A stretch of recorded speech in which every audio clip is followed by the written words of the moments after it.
Welcome back to another episode of Psychiatry Rewritten. Today's episode is about gabapentin and benzodiazepines. For years, doctors were told benzodiazepines were dangerous, too addictive, too risky. So they reached for gabapentin instead. Supposedly safer, supposedly harmless.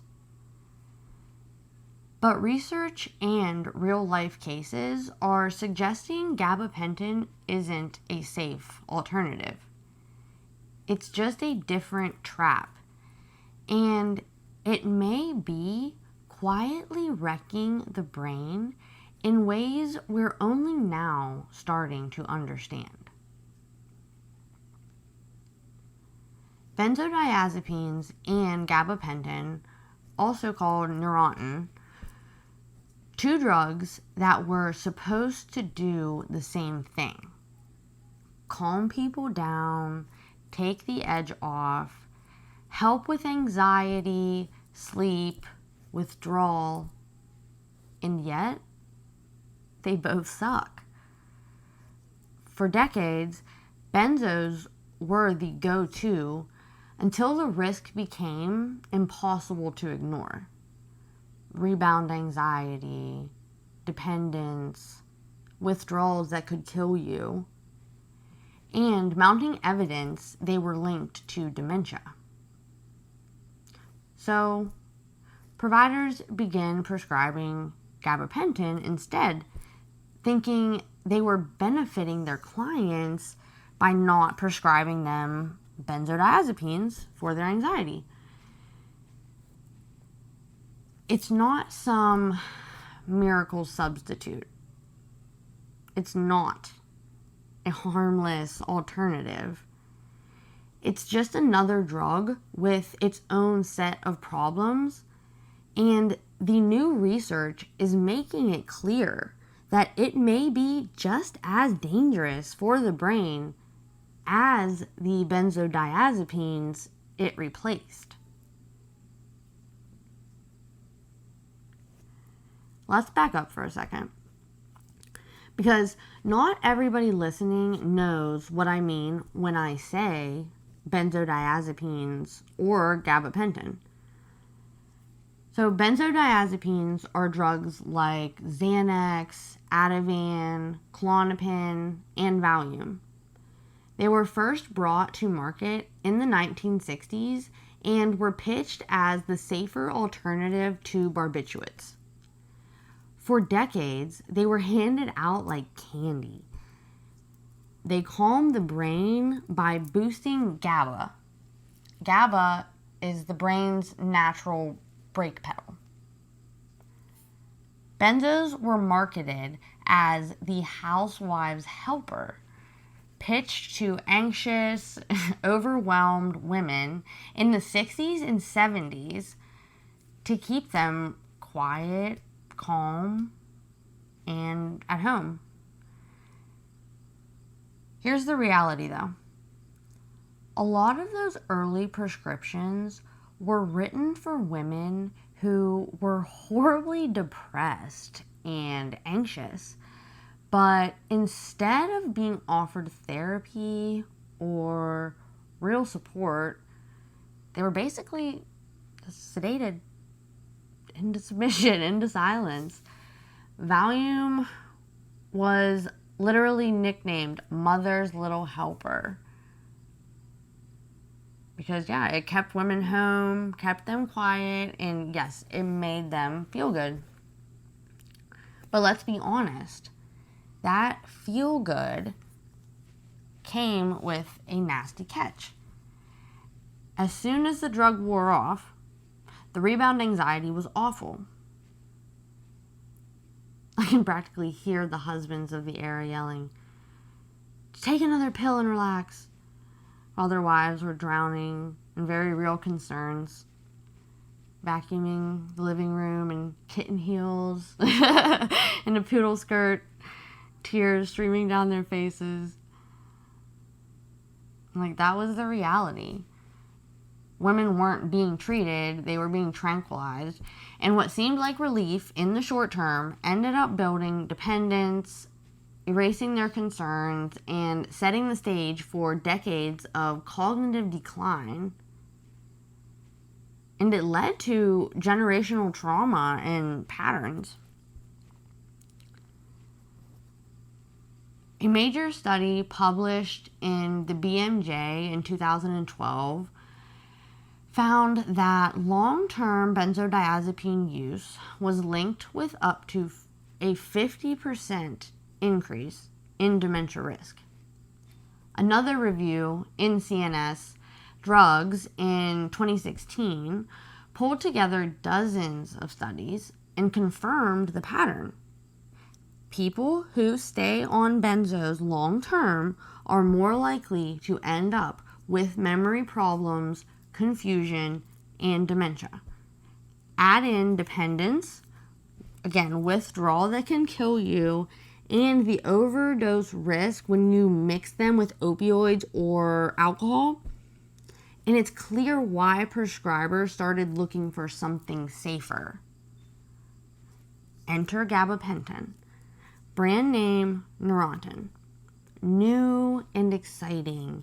It was developed in the 1990s for seizures and later approved for nerve pain, neuropathy. Even though it sounds like it works on GABA, it actually doesn't. It targets calcium channels in the brain. But here's the twist. Doctors started using gabapentin off-label for anxiety, insomnia, alcohol withdrawal, and mood stabilization. It exploded in use in the 2000s and 2010s because it was believed to be non-addictive and safe. That belief hasn't aged well. A study in Frontiers in Pharmacology in 2022 by Chang and colleagues found that long-term gabapentin use was linked to a greater risk of dementia, about 45% higher in some populations. Other research shows it increases the risk of falls and cognitive impairment, especially in older adults. And despite being marketed as non-addictive, case studies and reviews like the one by Mersfelder and Nichols in 2016 have documented clear withdrawal syndromes such as insomnia, agitation, sweating, even seizures when people stop it suddenly. On the benzo side, meta-analysis show long-term users face up to a 78% higher chance of developing dementia. Think nearly doubling the risk. In gabapentin, a 2025 study found that people with 6 or more prescriptions were 29% more likely to develop dementia and 85% more likely to have mild cognitive impairment. In some younger age groups, the dementia risk more than doubled. So yes, swapping one pill for another didn't fix anything. It often made things worse. So when we say gabapentin has about a 45% increased risk of dementia, let's put that in perspective. If you're a client or a prescriber who's familiar with benzodiazepines, those carry about a 50% increased risk. And here's the thing, 45 and 50%, that's not a big difference in the grand scheme of things. They're basically side by side. Hopefully that gives you a clear picture of what we're learning about gabapentin, that it's not the safe alternative it was sold as. It's landing people in the same territory of brain damage, just under a different name. So here's the reality check benzos aren't safe, gabapentin isn't safe either. They were just traded back and forth in psychiatry as if one solved the problem of the other. But what the data shows is both carry real risk, including dementia, dependence, and harm to the brain. So here's the question I keep coming back to. Why are we trying to substitute one controlled substance for another? It almost feels like in psychiatry, we've decided that the only way to measure whether a medication works is if it changes someone's consciousness, if it makes them feel different in some way. Are we really treating people, or are we failing to be realistic about what managing symptoms of mental illness actually looks like day to day? Are we trying to reinvent the wheel with new prescriptions when maybe what we should be doing is promoting the most basic and also most effective coping skills and habits?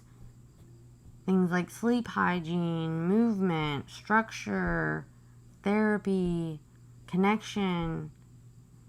And medications do have a role. I believe that they do. But for what they were intended, which is often very short-term relief, not decades of brain fog.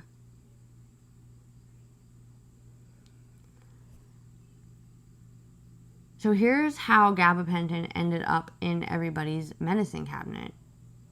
In the 1990s and 2000s, the dangers of benzodiazepines were impossible to ignore, like we talked about. We had decades of data showing dependence, overdose risk, and dementia links. Doctors were being pressured not to prescribe them, with the growing concern over the medication class. Sometimes they were shamed for prescribing them long term. Doctors weren't usually stripped of their licenses just for prescribing benzos in the 2000s, but they were threatened, audited, and investigated by state medical boards and the DEA if their prescribing patterns looked too high. Benzos, especially alprazolam, Xanax, became one of the most scrutinized because of diversion, overdoses, and the growing recognition of dependence. Overlap with the opioid crisis. Around the mid-2000s, the CDC and DEA started zeroing in on opioid prescribing. Benzos got caught up in that net because benzos and opioid combinations were driving a huge number of overdose deaths. Doctors who prescribed them together could be flagged as pill mills.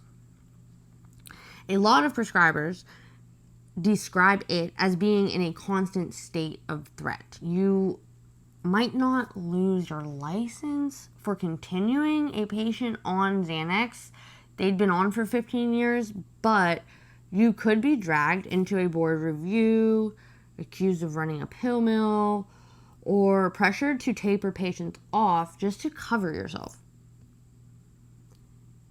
And as a side note, what happened next is heartbreaking because out of fear and sometimes out of lack of education, some providers started abruptly discontinuing people who had been on benzodiazepines for years, even decades. The results? Patients were thrown into severe withdrawal, people were seizing, people ended up in the ER, some turning to alcohol or street drugs just to escape symptoms, some dying, some seeking medication then on the street because they couldn't get the amount that they had been prescribed for so long.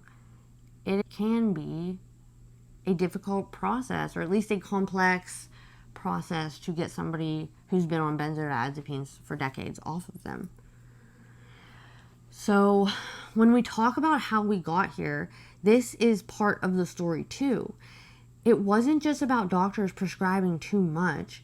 It was also about doctors yanking people off too fast because they were scared for their licenses. And that cycle of over prescribing and abrupt discontinuation only deepened the addiction crisis. So then they looked for alternatives because now everybody is more anxious than ever, right? And gabapentin was sitting there and looking really good. There was little evidence at the time in comparison to benzos.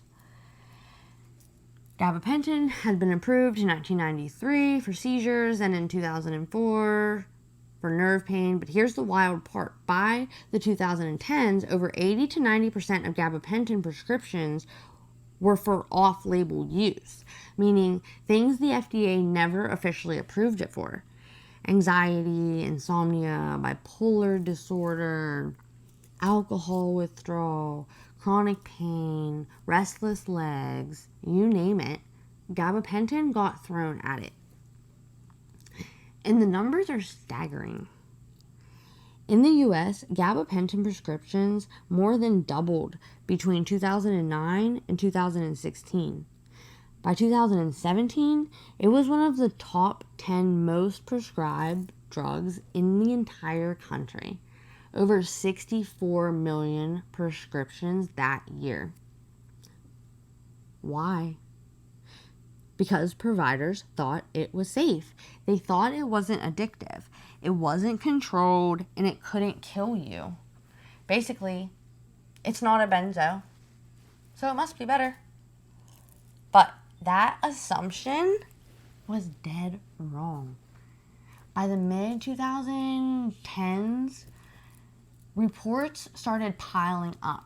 People started misusing gabapentin, combining it with opioids to boost the high, ending up in withdrawal when they tried to stop. In fact, the UK took it so seriously that in 2019 they reclassified gabapentin as a controlled substance because abuse had gotten so widespread. So instead of solving the benzo problem, what psychiatry really did was swap one brain-damaging drug for another and handed it out like it was harmless. Okay, let's do Mythbusters. Myth number 1. Gabapentin isn't addictive. Okay, that's the first big myth. For years, gabapentin was sold to providers as non-addictive. That was the main reason it exploded in psychiatry. Doctors thought, well, if it doesn't cause cravings like benzos or opioids, we can use it freely. But that's not what actually happened. Case after case started popping up of people going into withdrawal when they stopped taking it. A big review in 2016 by Mersfelder and Nichols pulled the evidence together and showed that gabapentin withdrawal is real. People experienced insomnia, agitation, anxiety, sweating, and in some cases, even seizures. The exact kind of symptoms you see with benzo withdrawal. So, non-addictive? That's a marketing myth.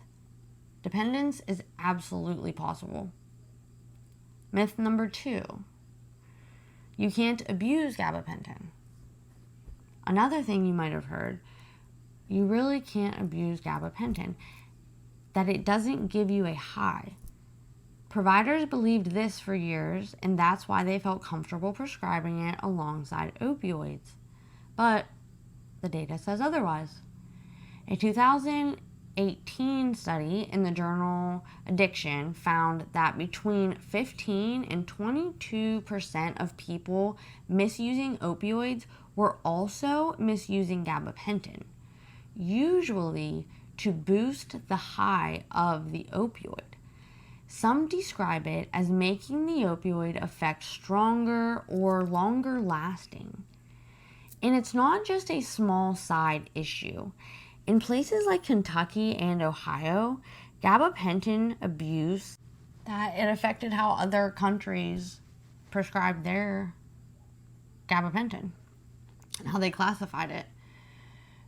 Myth number 3, gabapentin is safe for long-term use. Here's the one that is really wrong. Gabapentin was pitched as this harmless background med you could just keep people on. Anxiety, insomnia, nerve pain, just throw them on gabapentin forever. No problem. But the science is showing a very different picture. Other studies have shown increased rates of falls and fractures in older adults. So not only is it not harmless, it actually may accelerate brain decline and make people physically less safe. That is the exact opposite of what it was sold as. And if you know anything about benzodiazepines, then you know that it's very similar to benzodiazepines and how they affect people and older adults.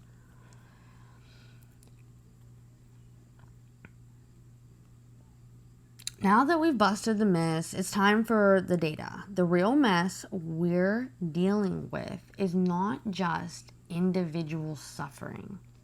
It's a systemic failure. A generation of providers trying to do the right thing left us a cycle of brain fog, dependency, and literal zombies. So let's unpack that.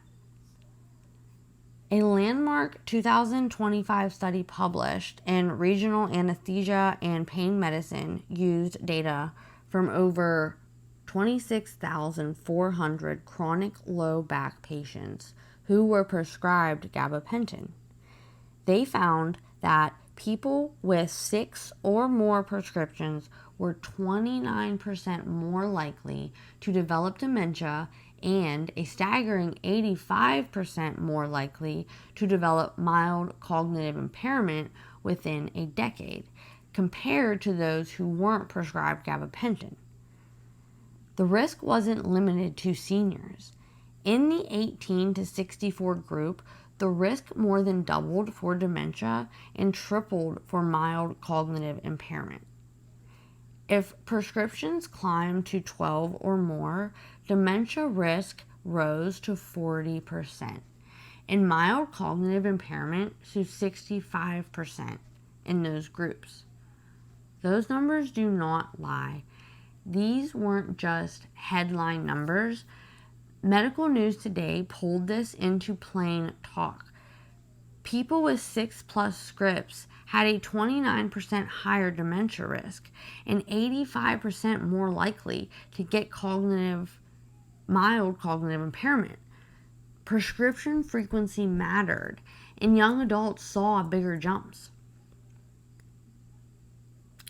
This wasn't 1 or 2 pills. This was stacking over months and years. The data shows a dose-dependent trend. More prescriptions equal more risk. That tells us it's not random. It's systemic brain harm that unfolds over time.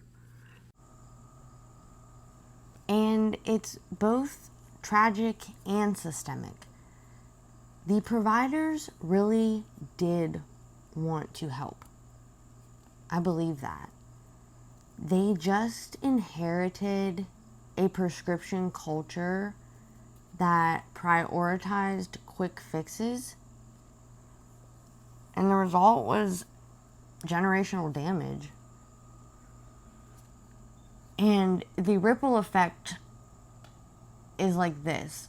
Now, current providers, especially new providers, are sitting across from patients who've been told for decades that benzodiazepines are the only thing in this world that can touch their anxiety, or at least that's what they believe.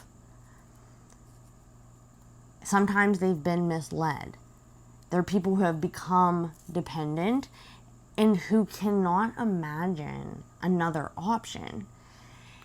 And that puts providers in an impossible position, because it is hard.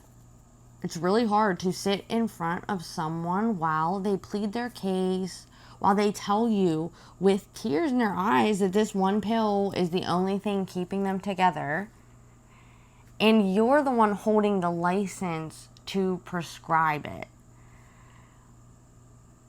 You know how much relief it might bring them tonight, but you also know what it can do to their brain, their body,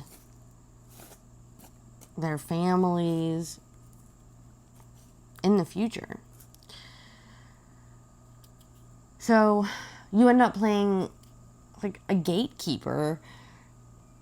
You want to sleep at night knowing you did the responsible thing, but you also carry the guilt of withholding something your patient believes they desperately need. Or you prescribed the medication and then you feel guilty because obviously you know what that is going to turn into. And in that tension, both patients and providers end up demonized. Patients get labeled as addicts. Providers get labeled as cruel. But in reality, neither is really to blame. Both are just trapped in the same broken system, the same broken cycle. Toxic cycle. These aren't just elderly patients slipping quietly. The strongest dementia and MCI signals were in younger adults, 35 to 64 years old, doubling or tripling their risks. This isn't age-related decline anymore. This is iatrogenic damage playing out way earlier. And now the exact same story is happening all over again, only this time with gabapentin. Now, providers are facing patients who have been on gabapentin for years, sometimes decades, who believe it's the only thing that touches their anxiety, their pain, or their insomnia. They've been told it's safe, non-addictive, even harmless. And they can't see through it because they feel the relief when they take it temporarily. And again, that puts providers in the same impossible role, sitting across from someone who's pleading, please don't take this away from me. It's the only thing that helps. And you know what it means to them. You know the desperation, but you also know the research, the reality, the dementia risk, the dependence, the withdrawals. So once again, you're the gatekeeper. Do you give them what they want and risk the long-term fallout? Or do you hold the line and risk being seen as heartless? And once again, both patients and providers get demonized, but just like with benzos, it isn't really about individual blame. It's about a system that misled everyone, patients and providers alike, into thinking this was safe. I digress. In short, the pills were meant to ease suffering. Instead, They spun people into dependency, cognitive damage, and a life that felt vapid. Oh, before I wrap it up, also, another layer to this story is how providers sometimes look at patients on benzos or gabapentin and assume, well, they're still taking it because they want to. They like the effect. But that's not always the truth. For a lot of people, these meds stop being choices and become vices. Something they cling to not out of pleasure, but out of survival. The brain adapts so much to the presence of the drug that taking it away feels impossible. I've talked to a lot of people, I've known a lot of people in my professional and in my personal life who have been prescribed a benzodiazepine or gabapentin and genuinely would rather to not be on it, but it's gotten to the point where it just feels way too complicated or impossible to stop taking them. And one of the most important pieces that we have to remember here is that benzodiazepine withdrawal can be lethal. This isn't just shaking, sweating, or feeling anxious. It's not a terrible flu like people describe from opioid withdrawal. People can seize. They can die from hypoxia. The list goes on. It's very dangerous. They can die if they come off too fast. That's why tapering is such a slow, complex process. Gabapentin withdrawals are often described as less intense, but they still cause insomnia, agitation, sweating, and yes, even seizures in some cases. And because people are so fogged and desperate to escape, this dependency can push them into other substances. Alcohol, opioids, anything to blunt the intolerable withdrawal symptoms. So no, most patients aren't choosing the cycle because they like it or they prefer it. They're caught in it, and the system that put them there often leaves them to suffer when it's time to get out. So here's where it all comes together. We have decades of data now telling us what people lived through firsthand. Benzodiazepines and gabapentin aren't safe solutions. They leave people foggy, dependent, and at higher risk for dementia and cognitive decline. The newest research shows a nearly 30 to 85% increase in risk depending on how often these drugs are prescribed. So that's not just numbers, that's millions of lives being altered. Here's the hard truth. Benzos can raise dementia odds by up to 78%. 78%. Gabapentin isn't innocent either. One big study shows 29% higher dementia risk, and another shows a 45% overall increase. So either way you look at it, I mean, what's your memory worth? Even with younger adults, it hits hard. It hits the hardest. Bottom line, the pill switch turned into a cognitive time bomb. Neither benzos nor gabapentin deliver safely. They just deliver fog.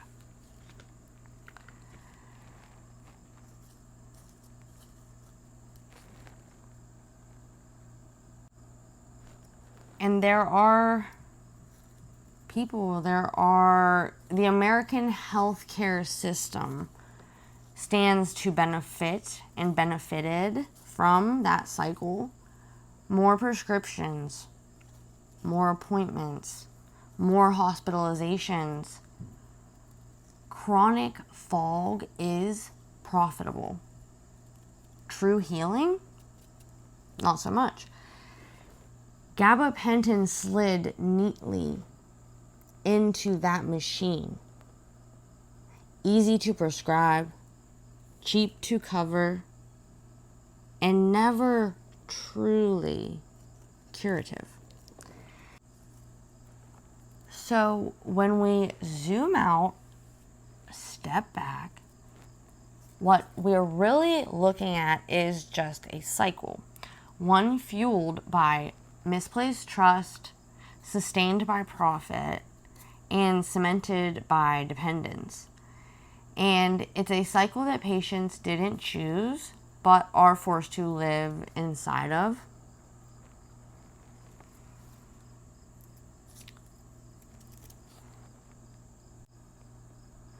And just to really, one last time in this episode, put this in perspective, let's compare these drugs head to head for a second. Benzodiazepines, Xanax, Ativan, Klonopin, Valium, we've known for years they're dangerous, right? You hear those and you're like, my aunt was on those. And meta-analyses show long-term benzo users have up to a 78% higher risk of developing dementia compared to people who never used them. Withdrawal can be lethal. The dependence is brutal, and mixing them with alcohol or opioids can stop your breathing. Nobody's arguing benzos are safe, right? Now here's the twist. Gabapentin, the so-called safe alternative, a 2025 study of more than 26,000 patients found that people with 6 or more prescriptions had a 29% higher chance of developing dementia and an 85% higher chance of mild cognitive impairment. 85% higher. In younger adults ages 18 to 64, the risk more than doubled for dementia and nearly tripled for cognitive impairment. Another massive study out of Taiwan found gabapentin and pregabalin, which is Lyrica, users had a 45% increased dementia risk overall, with the highest risk, again, in younger patients. So side by side, what do we see? Different drugs, different mechanisms, but the same story. Cognitive decline, dependence, and a trail of fogged out, zombified patients. The only reason people think of benzos as worse is because we've been talking about their dangers for decades. We've been talking about their dangers long enough, and gabapentin's risks are just now hitting the spotlight. But they're just as ugly. Maybe even uglier in certain populations. The bottom line, swapping one pill for another wasn't progress. Not at all. It was just a sideways shuffle into a different kind of damage. And people deserve better than to be stuck in a system where the only options are fog, dependence, or withdrawal that can kill them. Let's talk about why. Why did these medications mess up the brain in such a dramatic way? With benzodiazepines, the mechanism is pretty well understood. They enhance GABA, the brain's main brake chemical. So basically that slows things down and feels calming. But in the long term, it starts to rewire the brain. Studies using MRI scans have shown cortical thinning in the prefrontal cortex and hippocampus, the areas that are responsible for memory, decision making, and emotional regulation. A 2019 paper in Frontiers in Aging Neuroscience showed that long-term benzo users had measurable loss of gray matter volume in these regions, which lined up with their cognitive decline. It made sense. On a microscopic level, chronic benzo use reduces synaptic density, literally fewer connections between neurons. It's like pulling wires out of a circuit board. Now, gabapentin doesn't hit GABA directly, but it binds to calcium channels that regulate how neurons release neurotransmitters. Over time, this blunts normal signaling in the communication between the neurotransmitters and causes abnormal plasticity. Animal studies and human studies and imaging suggest it leads to atrophy, weakening, deterioration basically in cortical and hippocampal regions too. The same memory and learning centers hit by benzos. One study in Nature Neuroscience found gabapentinoids caused microglial activation, basically the brain's immune system attacking synapses, leading to synapse loss and cortical thinning. That's exactly the kind of change you see in early dementia.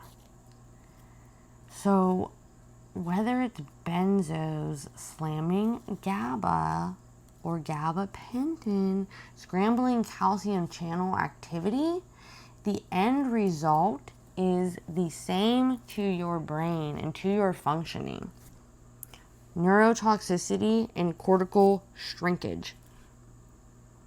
The longer the exposure, the more wiring gets stripped out of the brain, out of the circuit board. That's why the dementia signal is so strong in both drug classes. They're not just calming people down. They're basically changing the architecture of the human brain. It's rewiring your brain. Literally, it's restructuring it, and people don't understand that. Second,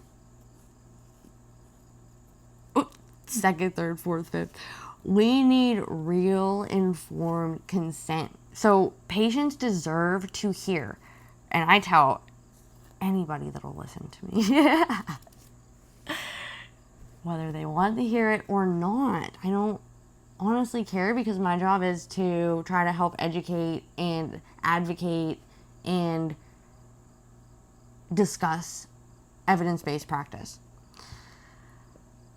So patients deserve to hear things like, this drug might help in the short term, but here's what we know about the long-term risks. Here's what withdrawal could look like or feel like. Here are the safer alternatives we could try first. And yes, although they're not going to work immediately, we have to look at the bigger picture here. Too often, people were never given that choice, and still aren't, especially with gabapentin today. They were told, this is safe, here, take it. And then they found out years later it wasn't. And I've heard clients blame the old provider, maybe even dead now, and they're mad because they feel like they were done an injustice because nobody explained to them what the real risks looked like, what addiction looked like. I guess they didn't know either. You know, the providers didn't predict it either until it was too late. And, okay, also, let me make this so clear. I'm not saying providers should run out after hearing this, get to work tomorrow and yank every patient off their benzodiazepines or their gabapentin or their pregabalin, their Lyrica. In fact, the research shows the opposite can sometimes be true. There's evidence suggesting that if someone has been on a benzo for decades, forcing a taper, even slowly, can actually be more detrimental than beneficial. A 2018 review in Therapeutic Advances in Psychopharmacology highlighted that some long-term users, especially older adults, never regain quality of life after a taper. Because there's evidence with other substances that after your brain is rewired like that, after you've used something, so intensely or for such a long period of time, it inhibits your ability to experience happiness, to experience the feeling of happiness or joy or fulfillment. There are long-term consequences. That's what we're talking about. So if somebody's brain is rewired and you taper them off after they've been on it for decades, they end up with worse sleep, heightened anxiety, or permanent withdrawal symptoms like tinnitus, pain, or agitation. And other studies have shown increased risk of suicide and relapse when chronic benzo users are tapered too aggressively. So I think we tend to want to take one side or the other and really go hard, but the gray area, it's not black and white. This is why it is so important for providers to practice on a case-by-case basis. It can be difficult to practice that way at times, but there are no hard and fast rules in health and healthcare and mental health and psychiatry. Every single person is different, so you have to consider their history, their predispositions, their current state, just so many different things to kind of determine, like, okay, what is realistic for this person? What is beneficial and what is detrimental, even with new evidence? Because again, nothing's concrete. No two people are the same. No two cases are ever exactly the same. So the answer isn't mass discontinuation either. I think the answer really is about being more thoughtful when prescribing in the present tense and in the future. It's like, you know better, so you do better. If someone is stable and functioning after decades on a medication, the risk of pulling it may outweigh the benefits, for sure. But if we're starting treatment today and, a 25-year-old woman, or if we're seeing someone early in their benzo use, we need to try to redirect. We need to be crystal clear about what these drugs can do long term. We do not need to sugarcoat anything regarding these medications. And we should not pretend or even act like we don't know whether there are safer paths forward before locking someone into a chemical dependency that could last a lifetime when we have the information accessible to us. We have the evidence. And again, I want to say this. If you have a client who's 65 years old and they've been on gabapentin or benzodiazepine since they were 20, what's the point of pulling them off? Honestly, because I see that every day too. The damage has already been done at that point. I'm not saying keep increasing it, obviously. Keep it where it is, minimize it how you can, but at that point, there isn't much benefit to stressing them out as much as it will stress them out with a taper, risking seizures, or putting them through withdrawal that could actually kill them. So, I mean, at the end of the day, if nothing else, you can always refer them out to somebody who specializes in addiction medicine. At the very least, don't ever just leave someone high and dry. Refer them out, send them to detox, do something. Don't ever just leave people. It's crazy. Because you are risking seizures, risking putting them through withdrawal that could actually kill them. There's an argument for preserving what's left, but when the process of discontinuing is more dangerous than staying on, that's a different conversation.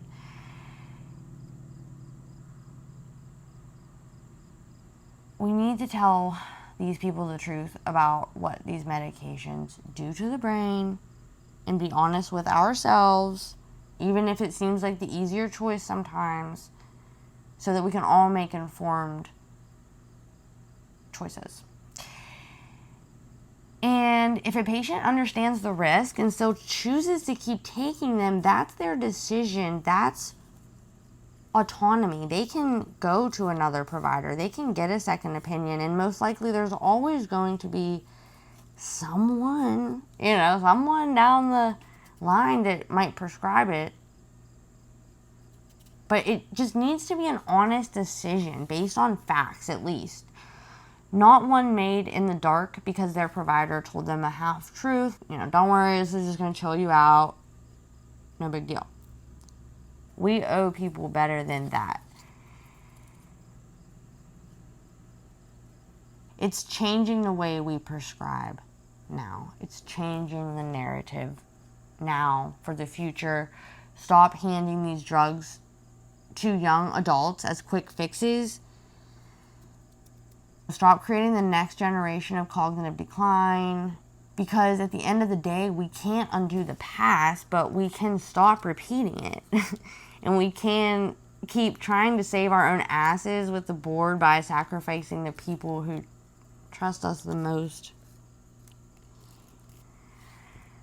So, final word. I know a lot of providers are scared of the board, and that fear is real. People do lose their licenses. Some people deserve to. And that's their livelihood, and I get that.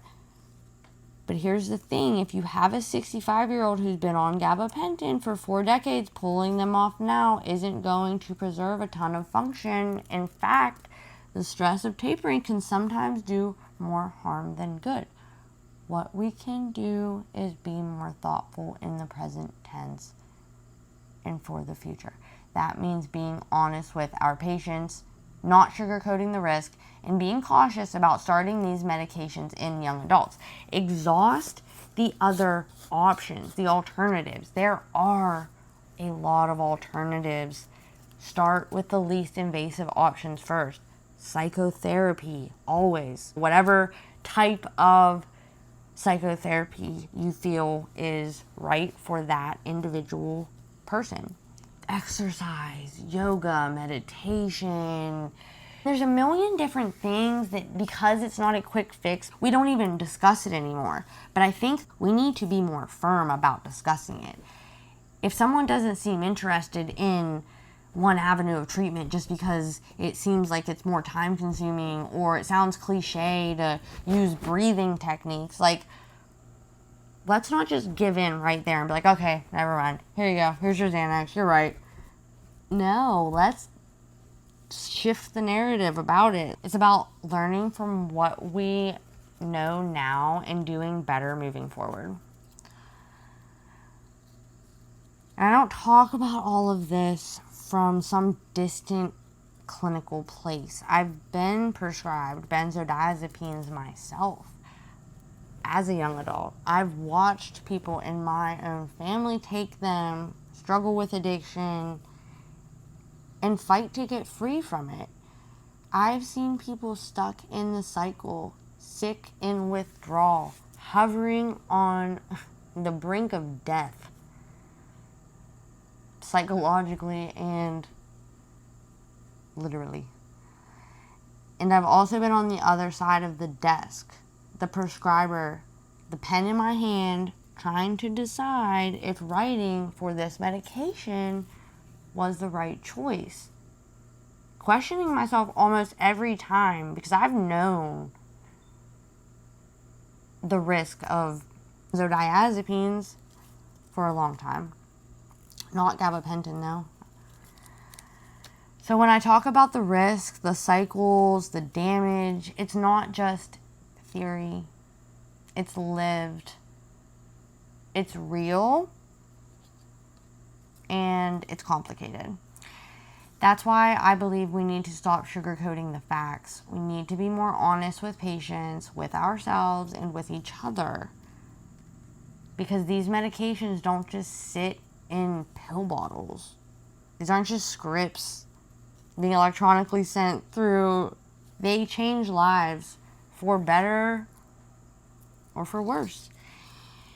And the least we can do is make sure the people we're giving them to actually know the truth. That way, whatever choice they make, it's a choice made with eyes open, not in the dark.